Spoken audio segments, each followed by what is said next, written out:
วัสดีค่ะก็กลับมาช่องรักสุขภาพอีกแล้วนะคะวันนี้มาชวนทำบราวนี่กันอีกแล้วนะคะเป็นบราวนี่ฟักทองนะคะลดน้ำหนักนะคะหรือบราวนี่ไร้น้ำตาลนั่นเองค่ะบอกเลยว่าส่วนผสมไม่เยอะและที่สำคัญใช้หม้อทอดไร้น้ำมันได้นะจ๊ะก่อนไปดูก็อย่าลืมกดไลค์กดแชร์และกด Subscribe ค่ะเราไปเริ่มลงมือกันเลยค่ะขั้นตอนแรกเราก็จะปอก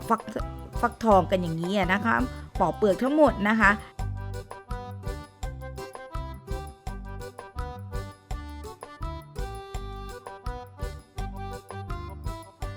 หลังจากนั้นเอาไปนึ่งค่ะในน้ำที่เดือดเลยค่ะนึ่งนะคะประมาณ 10-20 นาทีนะคะปิดฝาไว้เรียบร้อยเราได้เนื้อฟักทองที่นึ่งเสร็จเป็นลักษณะอย่างนี้แล้วนะคะเราก็มาใส่เครื่องปั่นนะคะซึ่งเครื่องปั่นหาซื้อได้ตามลิงก์ข้างล่างนี้มูนิแลกนะคะใส่ลงไปค่ะ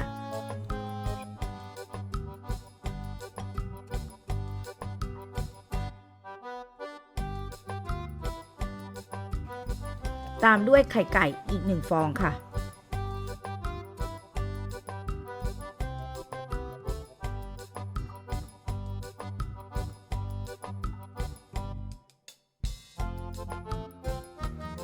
ปั่นให้เข้ากันนะคะ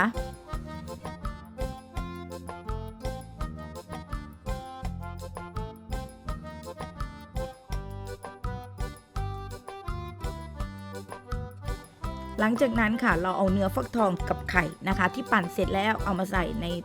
ชามนะคะ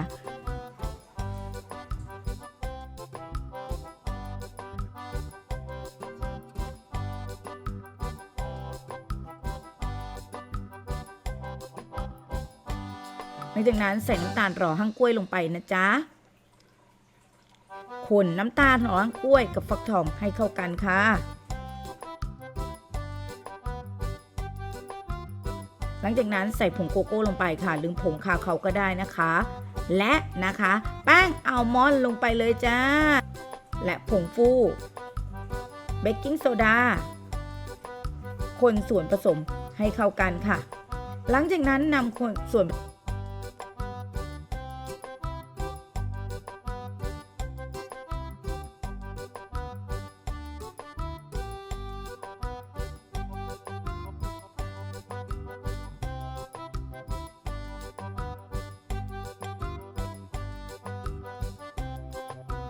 ผสมนะคะไปใส่ถ้วยฟลอยล์ในลักษณะอย่างนี้นะคะ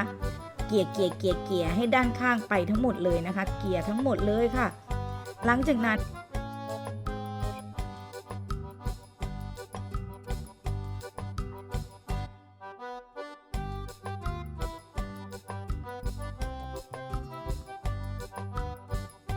นะคะโรยด้วยนะคะอัลมอนด์สไลด์ด้านบนนิดนึงนะคะ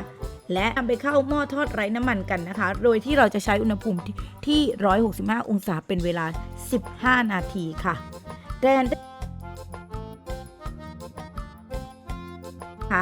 เราได้แล้วนะคะเมนูบราวนี่ฟักทองครีมแบบไร้น้ำตาลกันเลยจ้ะบอกเลยว่าอร่อยแน่นอนนะคะลองไปทำกันดูนะคะสำหรับใครมีหม้อทอดไร้น้ำมันนะคะเมนูนี้ไม่ควรพลาดค่ะลิงก์ซื้อหม้อทอดลดราคาอยู่ใต้คลิปนี้เราเจอกันใหม่คลิปหน้าสวัสดีค่ะ